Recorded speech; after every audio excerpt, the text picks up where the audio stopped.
Assalamualaikum warahmatullahi wabarakatuh. Pada video kali ini saya akan menjelaskan materi dari statistika yang berjudul dengan regresi. Nah, misalkan kita punya sebuah sampel dari dataset yang berisi dengan variabel jam belajar dan juga variabel nilai ujian, dan kita ingin mengetahui apakah terdapat hubungan di antara kedua variabel tersebut. Kita dapat menggunakan metode yang namanya adalah regresi, yaitu mencari garis hubungan di antara kedua variabel tersebut dan juga menentukan seberapa kuat hubungan tersebut.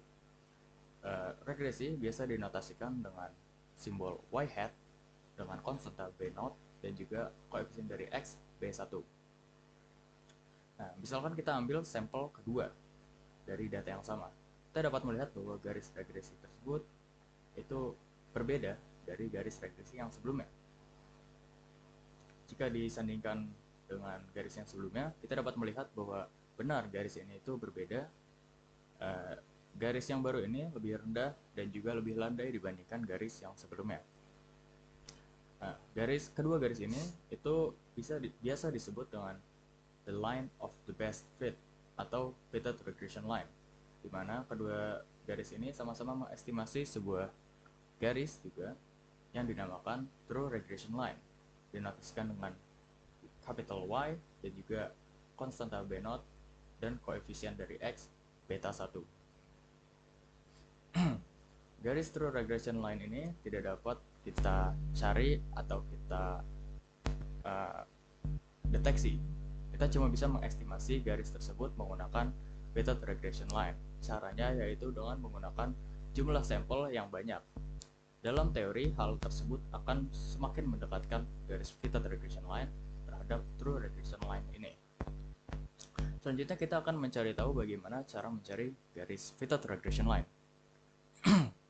Apabila scatter plot tadi kita plot sebuah garis sembarang, kita akan mendapat sebuah terms residual, yaitu merupakan jarak dari titik ke garis yang kita gambar tadi. Oke, mungkin dari situ kita dapat berpikir bahwa tinggal minimalkan saja nilai E ini supaya nanti mendapat garis regresinya. Hal itu tidak sebetulnya benar dan juga tidak sepenuhnya salah. Apabila kita totalkan jumlah residu mentah ini yang memiliki komponen positif dan juga komponen negatif, hal tersebut akan menghasilkan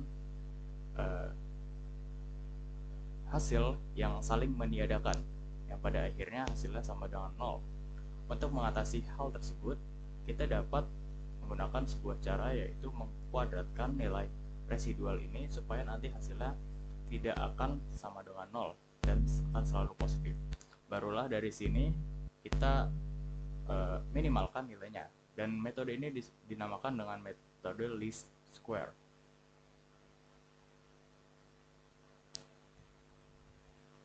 Lanjut, kita membahas variasi.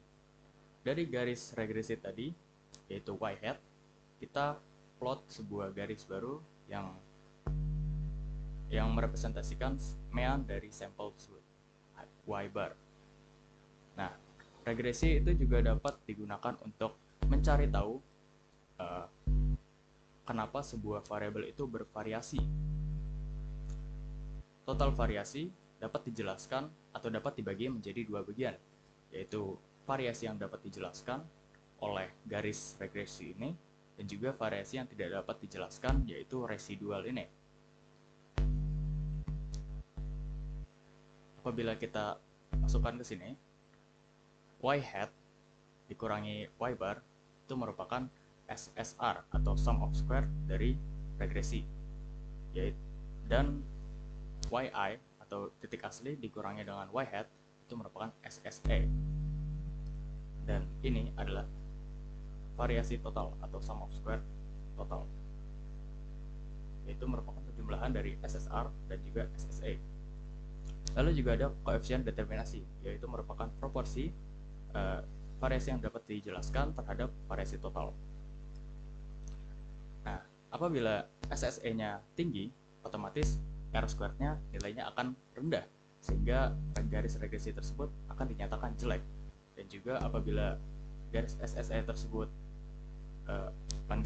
maksudnya nilai SSE tersebut rendah akan menghasilkan proporsi R² yang tinggi, sehingga dapat ditentukan bahwa garis tersebut merupakan garis yang baik. Sekian penjelasan dari saya, kurang lebihnya mohon maaf. Wassalamualaikum warahmatullahi wabarakatuh.